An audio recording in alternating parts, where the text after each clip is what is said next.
100% of the pills that are sold on social media or on the street are fake, right? They're not real prescription pills, 100% of them. And people ask me, like I said, how do you know that? Here's all I can say. At DEA, the agents bought pills every single day undercover, thousands of them. Every week, every month, they were seizing close to 1 million pills just in the LA office, right? These pills go to a laboratory, they get tested. That's the lab results. How can I help? How can I be useful in ending needless suffering? Do not be afraid of work that has no end. We have to organize a social movement. We have an opportunity to lead by example versus just talking, hot air. I think the more people in this fight, the more we grow. Eventually it could change. You know, the people are the ones that can make the change.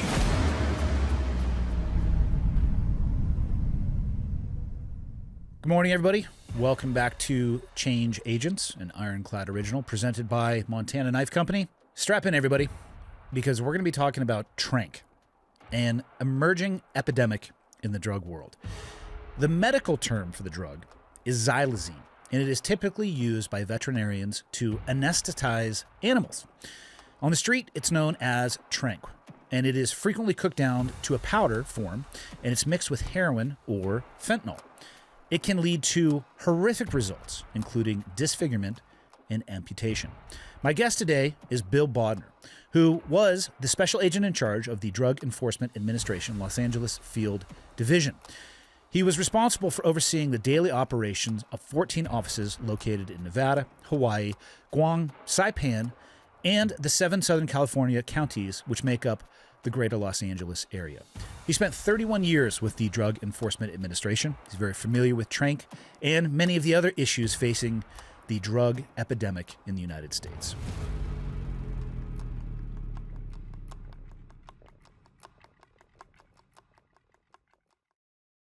You know, you've worked for the DEA for 30 years. So, and even in my short time in the SEAL community, I saw a shift, largely driven because I joined pre 9/11 and then post 9/11. Drastically, it was just a different job. You know, pre 9/11, it was all conceptual. We trained for the enemy that we thought that we were going to face with tactics that were from the rear view mirror.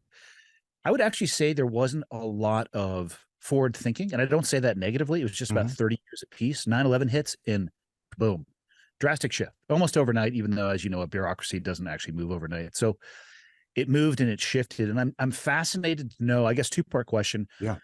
What led you to the DEA? How'd you get started there? And then what have you seen over 30 years when it comes to the execution of your job? So what led me to it? I guess, you know, the formative years for a lot of people are those few years right after high school. For me, I went to college. I was not the best student in high school. I applied to a bunch of colleges. I got in one, so that's the one I went to. In my senior year, I started interviewing for jobs, investment banking places, stockbrokers, and it just didn't, I wasn't excited about it. And I'm sure though the businesses were not too excited about me. I wasn't too excited about it. You know, think back to 85 through 89, I'm going to be honest, what show was on TV those 4 years, the big run, Miami Vice.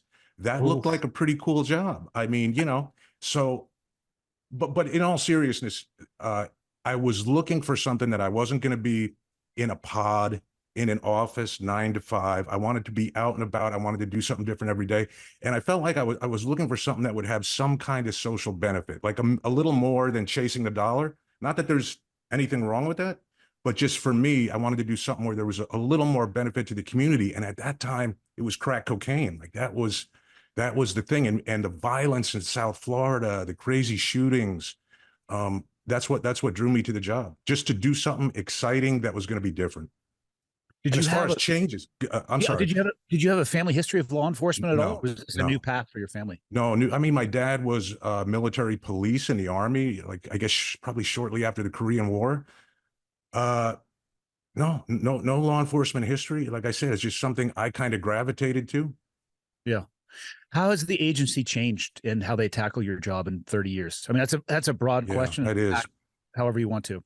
Well, I think first is how the landscape has changed. Like the number one change that I've seen in my 30 plus years, the transition from plant-based drugs to synthetic drugs. And that's something that I think we miss a lot, and we don't see the importance of it. Like, hey, obviously fentanyl is the big drug everyone's talking about, but don't sleep on methamphetamine. In my world, like in my mind, meth causes just as much harm in the United States. It's just a different kind of harm. We don't see it with the 16-year-old dying today in his bedroom, in his bed. We see it with this progression into homelessness, mental health issues, psychosis, like all these things that come with meth use over, 10, 20 years, that you're going to be addicted to it before eventually your body gives out and you die. So that's been the biggest change. As far as how we address it, I hope DEA has gotten smarter. One thing that worries me a little bit, and I guess, hey, I left the agency 3 months ago. There's a mandatory retirement age with federal law enforcement, 57. So I timed out and I was out the door. I hope that there's people that recognize a repeating cycle, that people see things that worked or didn't work in the past, that we have some of that experience still left that can say, like, wait a minute, we tried this 20 years ago and here's what happened, instead of like this constant reinvention, trying the same things over and over and getting the same result and not making progress. Yeah. I would like to hope that we are going to do that. I think as a species, we have a history of doing the latter, though. We'll just smash our head against the wall and hope for a different outcome, which I am no expert in anything, but I think you can find that in a textbook somewhere under the definition of insanity. Yeah. Yeah. What, walk me through that career, the 3 decades through the DEA. Where did you start? And then just kind of give us the wave tops of how we're sitting here talking today. So started as a 25-year-old kid, no law enforcement experience, no military experience. In fact, the first time I applied to DEA, pretty shortly after I applied, I got a letter back in the mail saying, like, you've done nothing with your life, no thanks.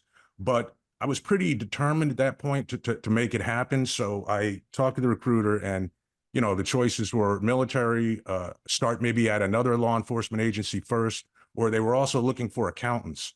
So in my world, I had just graduated college. So I kind of learned how to study in college.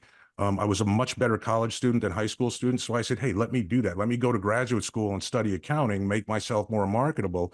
And I did that. And then next time I applied, I don't know, 2 years later, whatever it was, I was hired relatively quickly.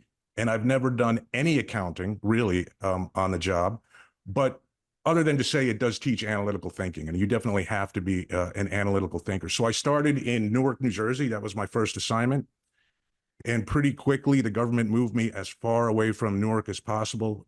I came out to Los Angeles. That was the summer or spring of '92, in fact, I think right around the Rodney King riots is when it was April, maybe late April, May '92. At that time, like I said, it was crack cocaine. That was the big drug. It was going after LA street gangs. I was on a gang task force, and it was kind of using the federal tools to get these significant crack cocaine violators who, by the way, the people in their community didn't want these people selling crack. Like a lot of times there's a lot of talk about, I don't know if it's social injustice is the proper term or whatever it was. It was actually the people living in those same communities that came to law enforcement and said, we don't want this in our community. This is killing our people. Help us get this out of the community. And that's where that push, the attack on crack cocaine came. So after a couple of years doing that, really got into more going after Colombian, like high-level cocaine trafficking organizations. This is probably 93, 94. These are groups that were, the cocaine would obviously originate in Colombia, come through Central America, through Mexico, and be handed off to these Colombian groups. And most of it went out of LA to, say, New York. At that time, New York was the biggest market for cocaine. So they'd have all these ingenious smuggling methods to get the cocaine from LA to New York. That was a big part of it. And through those investigations, DEA learned a lot about the Mexican trafficking organizations, what we call today the drug cartels, who were crossing this cocaine. And really from about 94 on, 1995 on, the job in Los Angeles was going after these wholesale Mexican national drug cartel organizations that were trafficking huge amounts at that time of cocaine. Like if you did a case and you didn't seize 1,000 kilos of cocaine, which was a ton, it probably wasn't something that was even worth talking about in LA at that time. Huge quantities, yeah, huge quantities of cocaine coming through. You know, I remember one time these crooks had 1,495 kilos, so a ton and a half of cocaine in one truck. You know, that's the volume of cocaine that was trafficked at that time. And it was going from LA throughout the whole country. That was where, or that was the time that LA became kind of this transshipment center for Mexican cartel drugs coming into the United States, warehoused in Los Angeles for a couple days, and then through all the airports, the commercial trucking, the freeway system. Those drugs would quickly go out all around the United States and even to Canada. And like I said, that was the game ever since that time. And it's just the transition of the particular type of drugs trafficked changed. And that's one thing that I stress with people, is because sometimes I hear people who are critical and they say the federal government, or DEA specifically, was slow to react to fentanyl. I mean, not true at all. Literally, the day Mexican drug cartels started trafficking fentanyl, they were being investigated for starting trafficking fentanyl, because it was the same organizations. It was the same smuggling routes, the same stash houses. These are polydrug organizations. They would move at that time cocaine, meth, heroin, even marijuana sometimes back in the day. And then, you know, 2015, 2016, after Big Pharma did all the marketing for them, right? They just jumped in and said, hey, let's take advantage of this thirst that the American public has for pills. And man, I remember it. There was LAPD guys working at the drug task force, and they hit me up one day in the office and they said, hey boss, we got these chemicals. These traffickers in Mexico are talking about this list of chemicals. What are they going to make with this? And, you know, I looked at it. I have no idea. I said, call the lab and ask the lab. They sent it to the lab. And, you know, within probably like a day, the chemist called back and said, where did you get this? Like, these guys are talking about making fentanyl. That's what this chemical list is for. And right then, like, you know, we knew, like, if the Mexican cartels get into fentanyl production, and again, this is, I don't remember exactly when, 2015, 2016, and I'm sure this particular group that that these guys were investigating wasn't the first to do it, but we knew that this was going to be a game changer, and this was going to change the landscape, because now, you know, fentanyl had been around. Like, the way I explain it to people is 2012 was the height of the prescription drug epidemic in the United States. There was 255 million opiate prescriptions written that year. And I don't know what the adult population of the United States was at that time. It was under that, for sure. Yeah. So, you know, that gives you an idea of the volume of opiates that were, quote, legally, you know, sold in the United States. So as everybody realized, like, hey, this isn't the direction we should go. And I don't just mean law enforcement. I mean, you know, American Medical Association, pharmacists associations, as everybody dialed back that number from 2012, if you look at a chart of fentanyl-caused deaths in the United States, and you look at a chart of opiate prescriptions, legitimate opiate prescriptions in the United States, you'll see that every year since 2012, opiate prescriptions went down, and every year since 2012, fentanyl deaths went up. And that is because the drug cartels saw that America had developed this thirst for pills. And people feel way too safe about taking pills, in my opinion, you know, and they jumped in and just said, let's market this stuff. And really, that's the first thing we saw was fake pills. And again, originally, it was not necessarily mass produced by the drug cartels. In that period, like 2012 to 2015, 16, the game then was ordering it from China on the dark web. You know, you'd order a small amount, you'd have a pill press, and there's a bunch of stories about these smaller, like, independent organizations, not cartel related, operating in the United States. And some of them were pretty big in the amount of fentanyl that they put out in the United States. But that was what the game was then. It was small overnight packages coming in from China, people pressing their own pills and selling them as Roxycodone, M30s were the thing that, for whatever reason, like that was what they chose to counterfeit in the first place. Those blue Malencroft pill, one side it has an M, the other side it has a 30. They're like, that's the most counterfeited pill. So when the cartels, though, decided to get into the business, it put those little independent operators out of business almost right away. Like, there's no way to compete with the volume that the drug cartels could create. And that's kind of how we ended up at this place today. I mean, there's a lot of other factors that go into this explosion of synthetic drugs. Probably the most significant one, or one of the most significant ones, is just it doesn't rely on Mother Nature, right? So if you're a drug trafficking organization in Mexico and you want to make more money selling cocaine, you don't grow the coca plant in Mexico. So cocaine's manufactured in South America. You have to have a source in South America. You have to buy this drug. You have to get it through the transit zone in Central America, which can be sketchy. I don't know how, 6 different governments or whatever.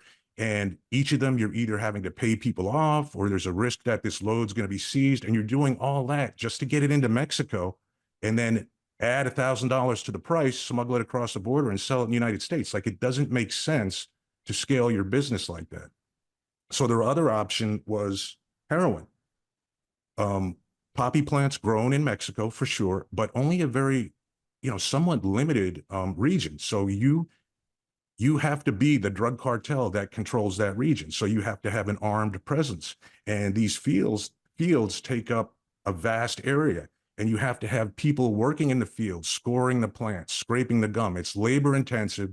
And one bad Mother Nature season and you're wiped out.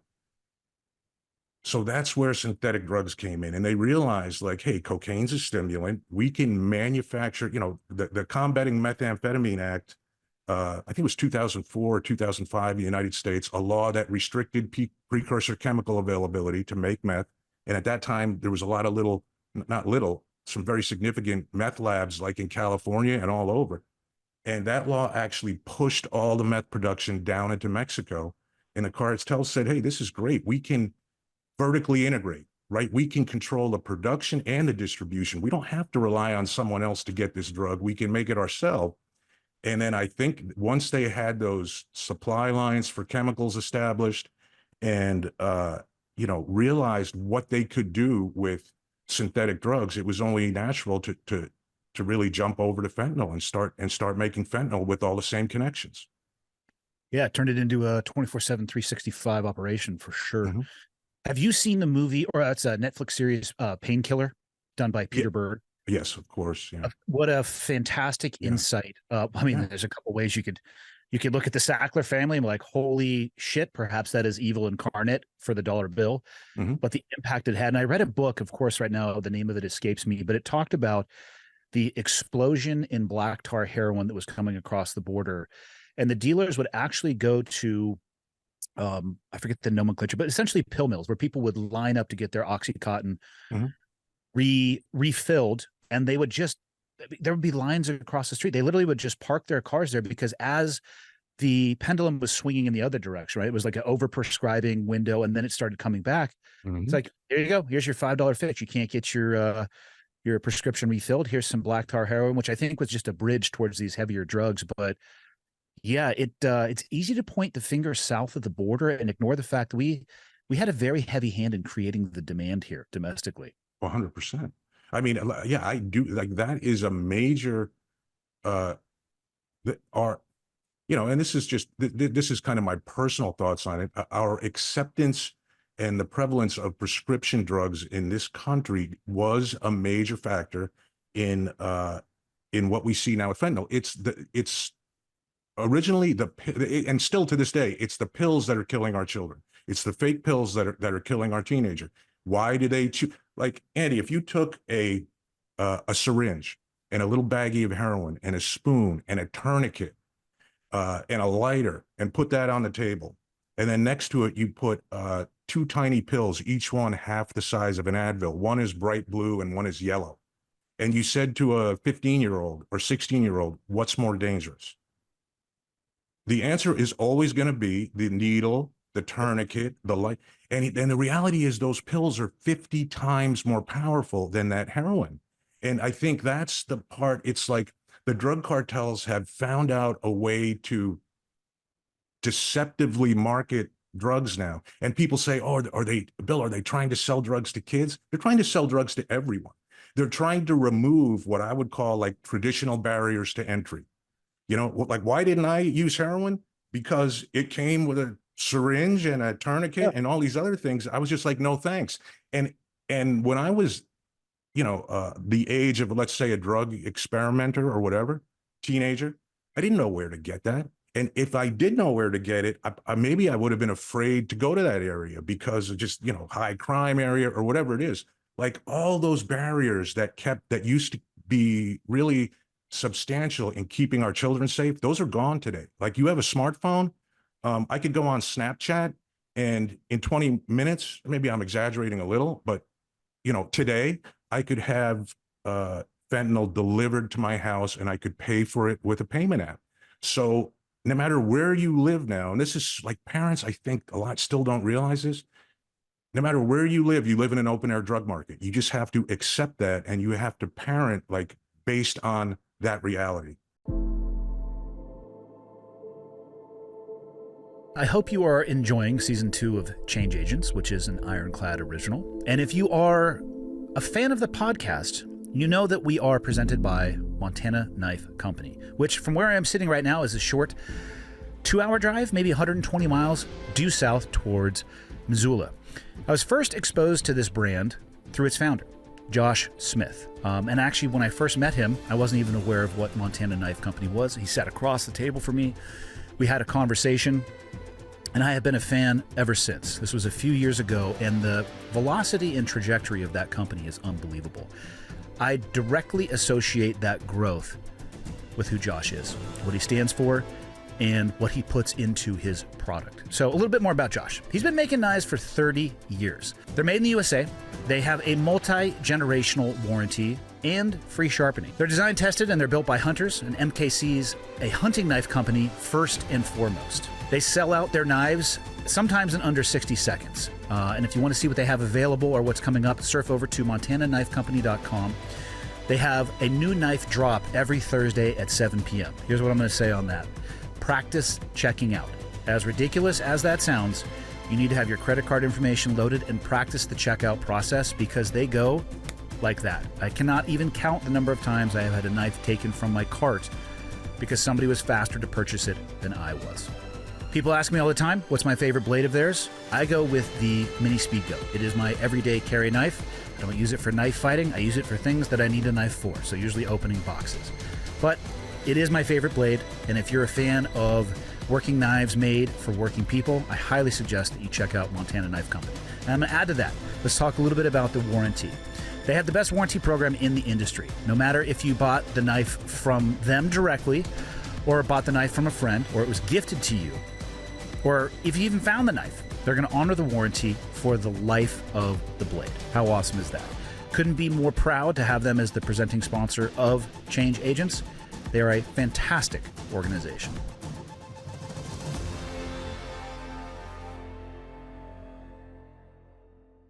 Ladies and gentlemen, 4 Branches Bourbon is the only spirits company founded by veterans from the Army, Navy, Marines, and Air Force. These veterans collaborated with a Bourbon Hall of Fame master distiller and legend to help them make their smooth but complex blend of 4-grain and 96 proof bourbon, blended and bottled in Bardstown, Kentucky. It is often said that bourbon without a story is just brown water, and this bourbon has a story with over 100 combined years of military service around the world. At 4 Branches, they are not just crafting some of the finest bourbon, but they are reshaping the drinking narrative. Their motto, Drink Honorably, embodies their ethos of sipping to remember, not to forget. And as veterans, we get to come home while others did not.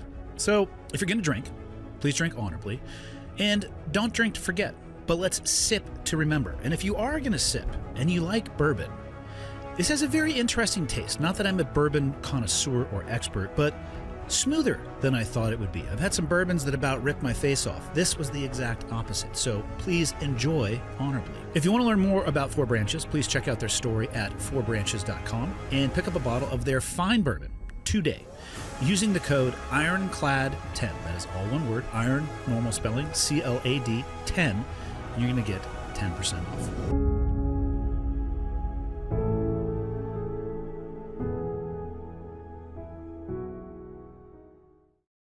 So I live in northwestern Montana, a population of, I can't get a solid number from anybody, but the Flathead Valley is somewhere between 30 to 50,000 in the wintertime. And what you were saying is exactly correct. My high school age daughter could probably locate fentanyl faster than a DEA undercover agent up here with her phone alone. Yep. It's consumer facing. It's right there. And like you said, I would have known where to get heroin, let alone the other accoutrements that go with injecting heroin. Two, I'm scared of needles, so I would want no part of that whatsoever. And now the barrier to entry has been removed down to essentially a tic tac. That's something. Yeah, right. I don't know. I agree with you. I almost think, with my own children, I have a 20-year-old, an 18-year-old, and a 15-year-old. I do the best I can to maintain open and honest communication with them, try to educate, try to keep the dialogue open, to try to warn them about what they may think is not dangerous and the risk that it may show. Unfortunately, I have a lot of friends who are in law enforcement, and up here, like you mentioned, methamphetamine, huge problem. The more rural it gets here in Montana, and that leads to a life, this is their words, not mine, a life of crime, largely stealing to trade upstream for the drugs because they run out of money and they'll do anything they can to get their fix. And it becomes this revolving door. They call them repeat customers. They're dealing with same people every single day, every single shift. Yeah. I don't know. There's never been like as much harm as there is right now. And the other part of it for teenagers and parents, I think, without getting, too much off track, is mental health. I think the story, unfortunately, I'm to the point where someone could tell me the age of a victim and some general circumstances, and I could tell probably exactly what the drug was and what it was made to look like. And a lot of times with kids, it's fake Xanax pills. And they're you tell me a child died in his house, in his bedroom at night. It's a fake Xanax pill that contained fentanyl. And here's the reason why, because, there's mental health challenges today, of course, with teenagers. Again, we've become a society that's pretty accepting of, hey, take a pill to feel better. Perhaps they took a real Xanax prescription before, or perhaps a friend took it, or someone in their household took it. Someone tells them, hey, this Xanax will make you feel better. It'll help you sleep. It'll help you deal with this issue. But they don't want to talk to a trusted adult or a parent about going to a doctor. And, it's easier just to go online, and they'll go on social media. They'll buy a Xanax, and, it's like, Andy, right now. And, people always ask me well, how can you say that? That can't be true. You don't know what you're talking about. 100% of the pills that are sold on social media or on the street are fake, right? They're not real prescription pills, 100% of them. And people ask me, like I said, how do you know that? Here's all I can say. At DEA, the agents bought pills every single day undercover, thousands of them. Every week, every month, they were seizing close to 1 million pills just in the LA office, right? These pills go to a laboratory, they get tested. That's the lab results. So I don't know what to tell people.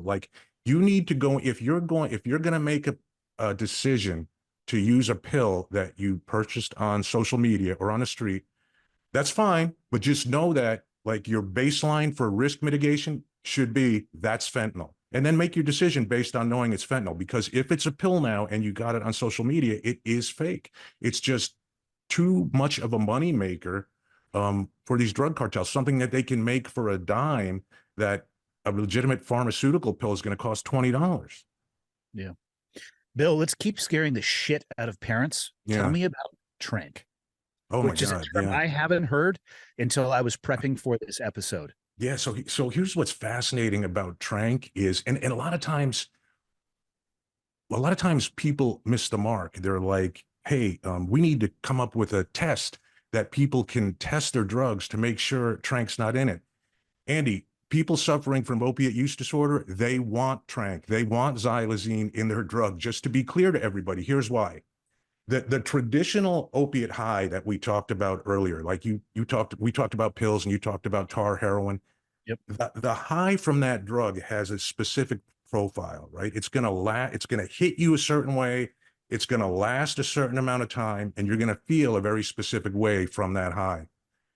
The opiate user, someone who's addicted to opiates, they don't want to veer too far from that. And fentanyl is a different drug, dude. Like, it'll hit you so much harder, so much quicker. You're going to need to use it. Whereas, I've heard people say, like, and this likely, I talked to addiction medicine specialists, and they're like, Bill, just so you know, that's not true. That was just this user's perception.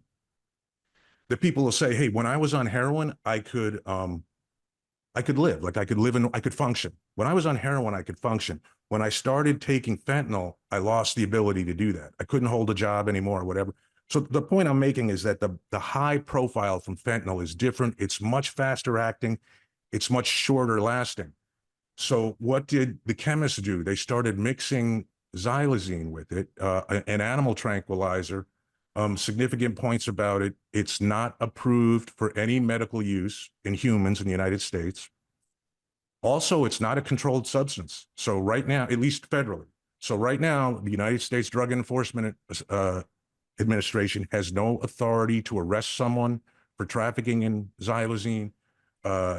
Someone trafficking xylazine won't be prosecuted. Some states do have their own laws, but it's kind of a strange situation. So they put that in with xylazine to change the high profile. So now you're going to get something that's a little more akin to that heroin high that you might be looking for, but you can't find heroin on the street anymore, or that oxycodone high that you're looking for. So it's going to string out that high and make you feel doped up for longer.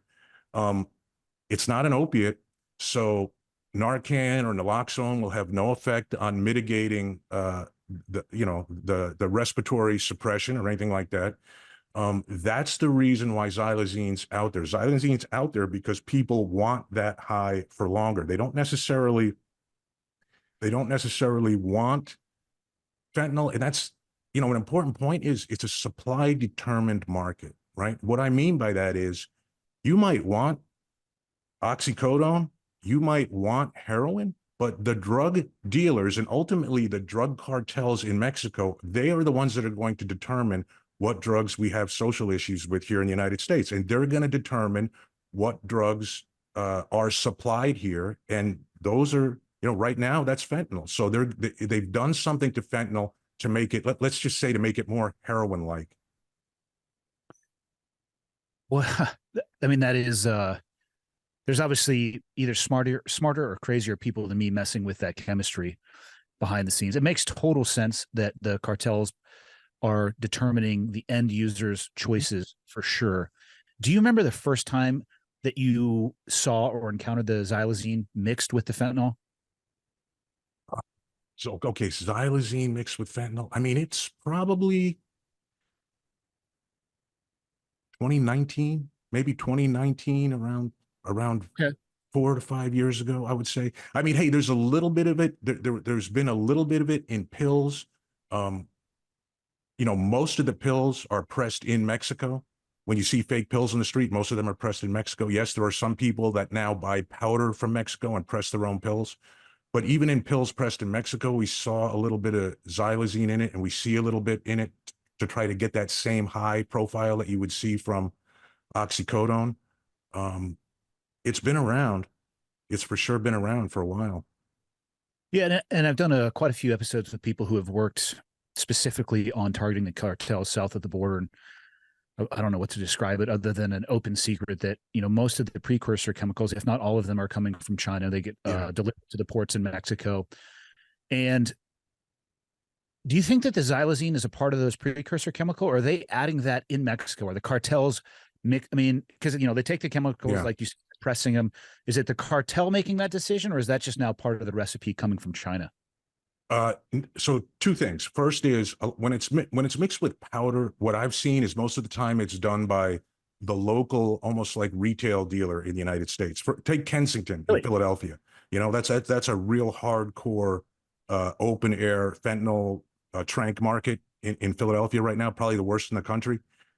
Probably those dealers are ordering it online, powder from China. They're ordering xylazine powder online from China, having it shipped to them, and then mixing it with the fentanyl that they're getting from Mexico and putting that drug out on the street in powdered form. Is it being mixed in Mexico with fentanyl? Yes, it is. I've seen it in pills. I don't know that I saw it in mixed with powder coming across the border, but it was mixed with pills to some extent in Mexico. And you talked about the precursors coming from China, and that's such an important part of this.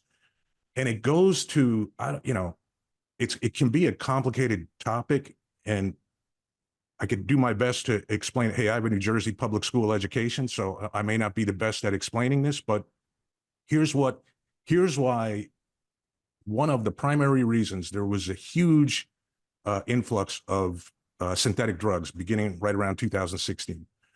What happened at that time? There was, if you remember, there was a lot of rhetoric, like with the presidential race. There was talk about trade sanctions against China, economic war with China. China had already devalued their currency twice, if I'm not mistaken, twice or more, and they did it once, maybe in 2015, 2016. So there was fear in China of currency devaluation. What do the wealthy people in China want to do at that point? They want to get their money out of the country. There's very strict capital flight restrictions in China. Now, who has money in China? This is where I was naive, because at one point I went to a DEA guy who was working in China, and I said, hey, this is something the Chinese government should partner with us on. Like, they want to stop capital flight. There's people moving millions of dollars out of the country. Aren't they going to want to join us and catch these people? And he said to me, Bill, who has the money in China? And then it dawned on me, like, the Communist Party members have the money in China. So the reality is, when I say that the Communist Party is moving money out of China and into the United States in the form of untraceable cash, like, that's really what I mean. But here's how it works. And there's really interesting economic evidence to back up, like, to what scale this is happening. So this is what I call, like, the Chinese capital flight model of money laundering. A drug cartel in Mexico orders $1 million worth of precursor chemicals from China. So there's a money broker in China, and he says, who wants to get $1 million out of China into the United States, have it delivered in cash in the United States, untraceable, to forward or push whatever agenda you want? And some of the reasons are legitimate, you know, college education, buying a car for your kid in college. Some of the things that I've seen, you know, a little bit scary. But here's what happens. Someone in China, a Chinese national, pays that $1 million for those chemicals. The chemicals, and now the drug cartel owes that Chinese person $1 million, right? They just paid for this chemical shipment. Chemicals go to Mexico, fentanyl's made, it's shipped to the United States, it's sold. There's $1 million now in cash in the United States. And the drug trafficker says, oh yeah, I owe this $1 million to that person in China. Let me call them and see what they want me to do with it. So the Chinese national says, deliver it to Bill Bodner in Redondo Beach, California.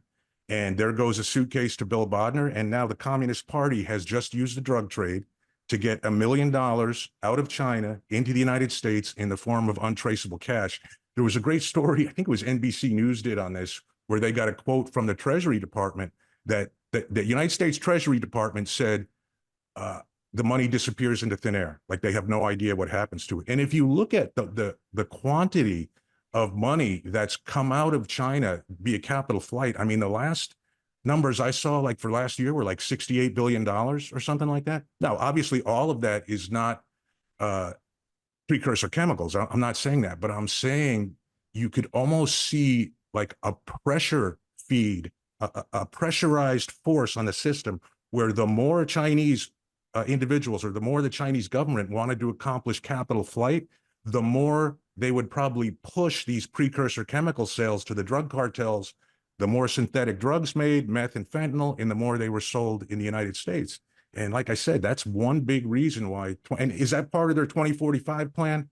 I don't know, but it's definitely a way that they've used the drug trade to accumulate a huge amount of wealth in the United States that who knows what they're doing with it.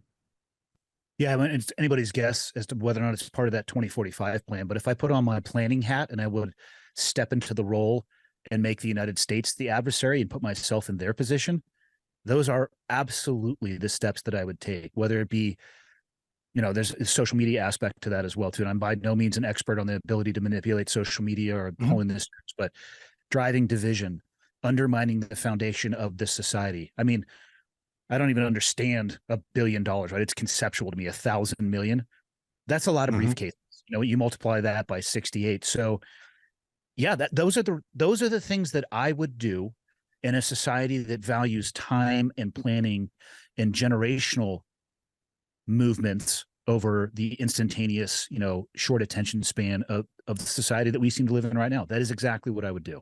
Yep.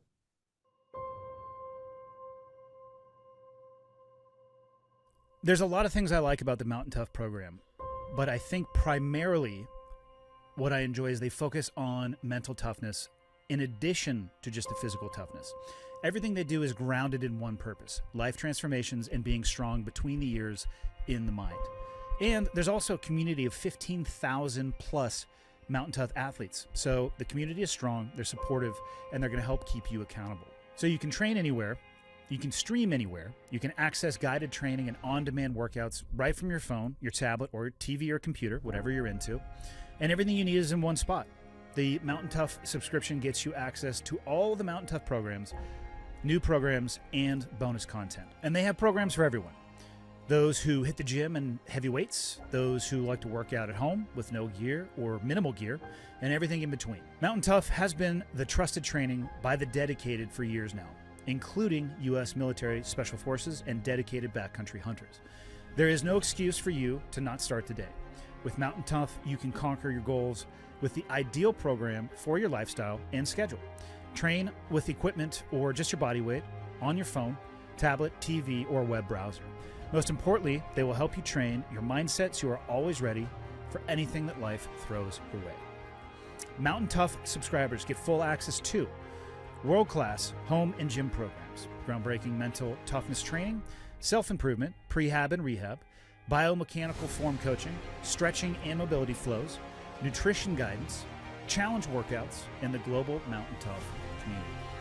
Mountain Tough is offering Change Agents listeners an incredible offer.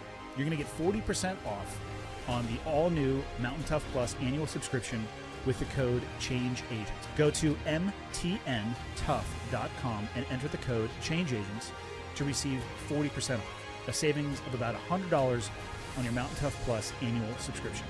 That is MTN, Mike Tango November, Tough.com, and enter the code CHANGEAGENTS to save 40%. That is less than 50 cents per day for the best in-class physical and mental training. This week on Borderland, an Ironclad original, we talk with former undercover DEA agent Mike Vitchell. I think that the U.S.-Mexico border is really something that we really need to focus on, primarily the drugs. We need to install the technology that's required there. We need to hire more personnel. We have underground sensors, but if we don't have people to respond to those sensors, it's not going to be of any benefit. So it's going to be a combination of manpower and technology. Subscribe to Borderland on YouTube at This Is Ironclad or wherever you get your podcast. Okay, Tranq. God, I hope every parent listens to this because I just want to scare the shit out of them, and then I'm going to make my kid. Hey, and one thing also, Andy, what Tranq does to the body, and I'm obviously. That's what I was going to ask you. Ask the potential side effects. I'm obviously not a doctor, and but it does, from what I'm told, it has almost like a vasoconstriction effect. So it restricts the blood vessels. Like if you're injecting it in a certain area, which a lot of times the users are at that point. You're injecting it in a certain area. It's almost by restricting the blood flow to that area, causing necrosis and actually killing the flesh. So you'll see people with these really horrific, like open wounds. That's a sign of Tranq use. And man, I think it was Philadelphia where they had to bring in like military wound specialists who had dealt with, you know, those kind of traumatic injuries to try to treat people and get them through this. So imagine, you know, imagine that choice where you know this drug is disfiguring your body, but you're choosing to use it anyway. And that's how powerful this drug and fentanyl is. Would you say the DEA is seeing an increase of the amount of Tranq, or is it pretty flatline across the board? It's gonna increase. I'd say it's increasing, and I think it's going to continue to increase. And again, it's because it's a supply determined market.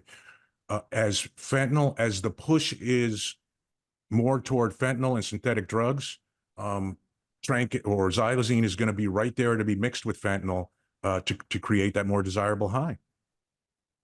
Yeah, and then of course it becomes a game of cat and mouse or whack-a-mole. If the government agencies do restrict the Xylazine, who's to say that they're not going to find another chemical that could have, I mean, not that open wounds. And I've seen pictures of people, I think they ended up, I mean, it might be an edge case, but we're talking about amputation due to drug use because of open wounds. That's not an edge case. Yeah.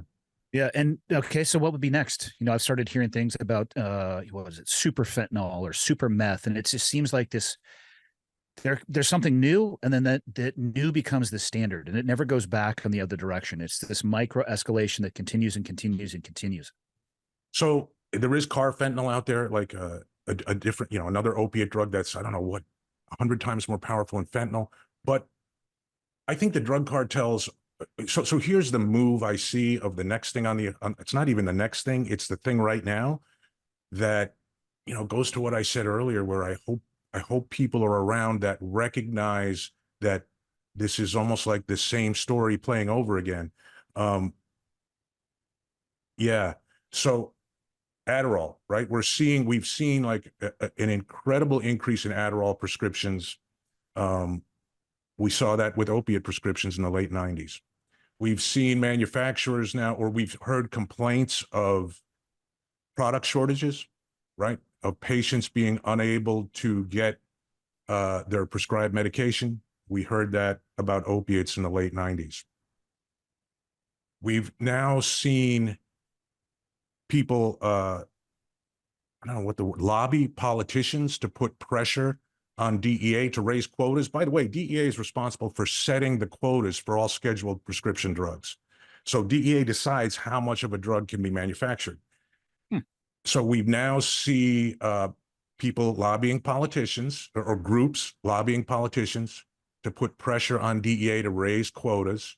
We saw that with opiates. And if you watch the documentary Crime of the Century, a very factual account of all these things I'm talking about. And then, of course, the thing that troubles me the most is right now, just last week, there was a 2-ton seizure of methamphetamine in Riverside County, California. A lot of the meth was pressed into fake Adderall pills. So now we're seeing the Mexican drug cartels, again, they're recognizing, there's a product shortage in the United States of Adderall. That's an amphetamine salt drug. We make methamphetamine incredibly cheaply.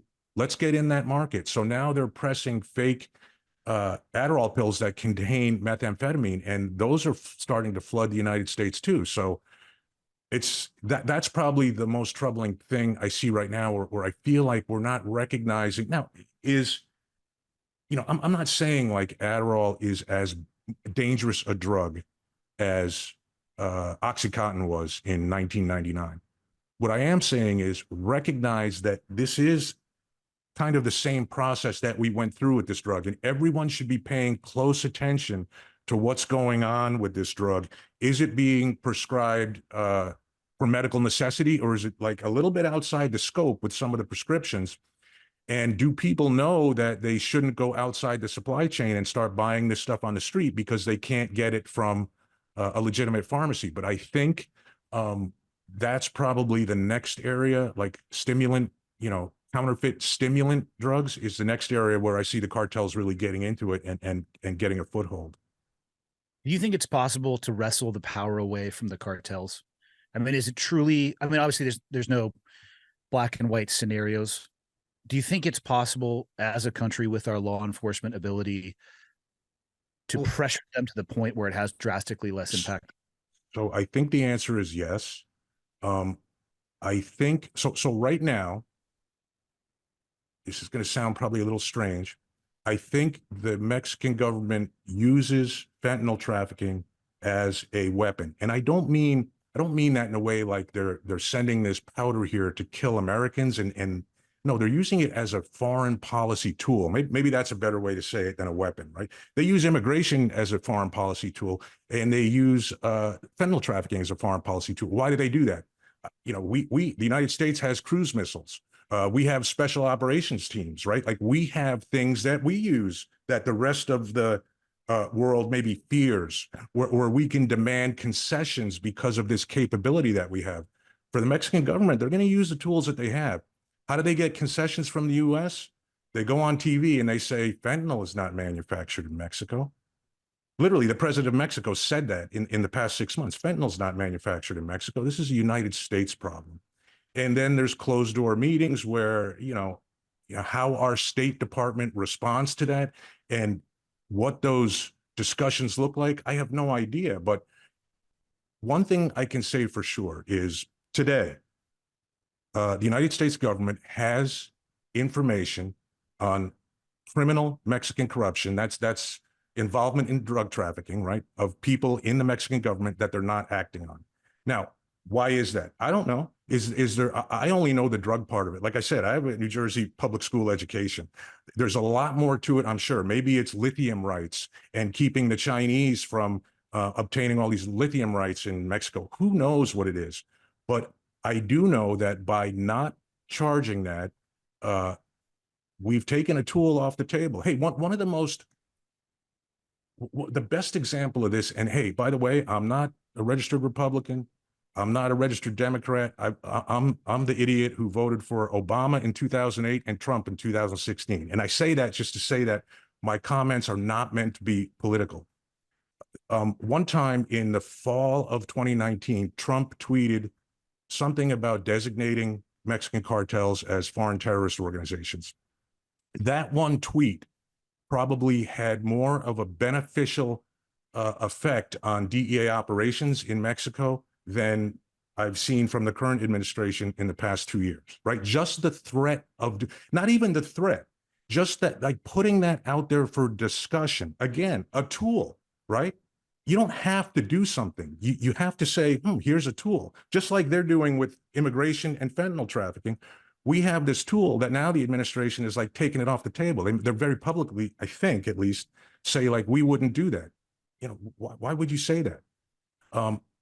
If we were to charge, and I'm not suggesting that the U.S. government become the corruption police and, you know, target corruption in Mexico. These are cases where they are drug trafficking cases focused on drug traffickers, where as a matter of course, corrupt Mexican government officials come up and evidence is collected on them. Evidence is presented to prosecutors. Prosecutors say, and by the way, DEA doesn't charge people with crimes. That's one thing that sometimes gets twisted. You'll hear, oh, DEA wants to charge, you know, this person. But prosecutors who are very cautious and, you know what they're doing. I've seen them make a decision to charge someone, and then the Department of Justice say, no, don't do it. So as long as that's happening, I don't really think I see a point where you could turn the scale the other way. I feel like that would be a huge tool if you started to actually prosecute corruption when it came up. Yeah, I agree. My concern in that is if we wait for the government to solve all of our problems, we're going to be long dead, buried, or cremated. Yeah. And to be respectful of your time, I got one more question for you. And this is maybe something, because I do agree there's the government portion of that, which is going to take time to shift because of the bureaucracy. Where would you point parents for the best educational resources on this? Because that's something they don't need to wait for the government to do. You could do that tonight. You could frame it over, go fishing with your kids and have a conversation, or have it over dinner, or whatever it is, you know, whatever medium and connection point that works best with your kids. How can we empower parents? Where would you point them towards the information that they can begin these conversations with their kids? I think DEA.gov/onepill is really a good starting point. It has a lot of information about what the threat is, where it is, like emoji decoders, you know, like the emojis that drug traffickers use on social media. Dead on Arrival is a YouTube documentary, or not documentary, but a YouTube Series, probably. yeah, no, it's a one video, and it's created by parents who've lost children. It was made a couple of years ago, so you know the issue with fentanyl is kind of it's a really rapidly evolving thing. So even something that's just a couple of years old is sometimes not the most timely thing to look at. But I think it's a great thing for parents to look at and then maybe watch with their kids. But I think that's two places where there's some real good information. Perfect. I'll let you close it out, Bill. What do you want to leave with the closing thoughts? You know, hey, a lot of, I especially living in California, right? I understand that people have an attitude where they think drug trafficking is a victimless crime. They don't feel people should be incarcerated for drug trafficking. I could tell endless stories about cases that demonstrate that's not true. Here's one example. One weekend, Pasadena, California, one drug dealer caused 7 poisonings, 3 deaths. And my message to people is, what happens next weekend? What happens next weekend if law enforcement doesn't intervene? This is a greed-driven crime. The cycle of greed, harm continues until law enforcement intervenes. So law enforcement mission is supply reduction. That is harm reduction. Don't let people tell you different. Awesome. Bill, thank you so much for your time, and thank you for everything you did with the DEA for 3 decades. Appreciate it. Thank you.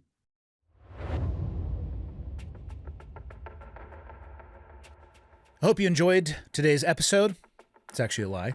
I hope that today's episode scared the crap out of you. I hope that it makes you want to wrap your arms around your children and sit them down at a table and talk with them openly and honestly about the very real potential dangers involved when it comes to experimenting with drugs of any kind, even those that you may think might be coming from a doctor.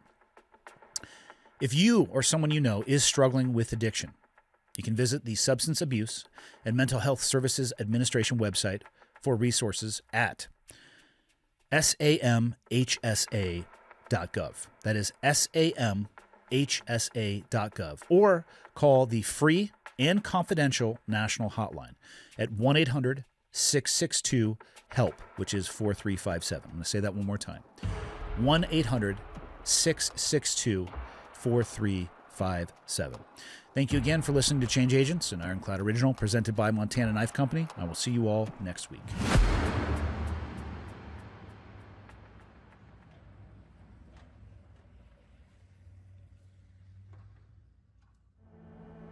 Today's episode of Change Agents is brought to you by the Navy SEAL Foundation.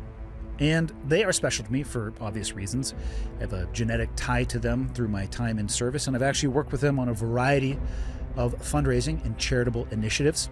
Their entire mission is to provide critical support for warriors, veterans, and families of naval special warfare. Fundraising is really hard. It's hard to ask people for money, especially if you are asking them for a check with nothing in return. I wish I could say it would be as easy as pulling on somebody's heartstrings and they reach into their wallet and they give what they can. But oftentimes, people are hesitant to give unless they can see the tangible results of the money or they get something in return. So I'm about to offer you that opportunity. The Navy SEAL Foundation has just launched their winter apparel line, and they have everything that you need to stay warm because we're in the winter. So what better than supporting a charity, but also getting something to keep you warm in return? So you can step up your style while you're showing your support. Each purchase directly contributes to honoring Naval Special Warfare and their families. You can visit shop.navysealfoundation.org to grab your gear now.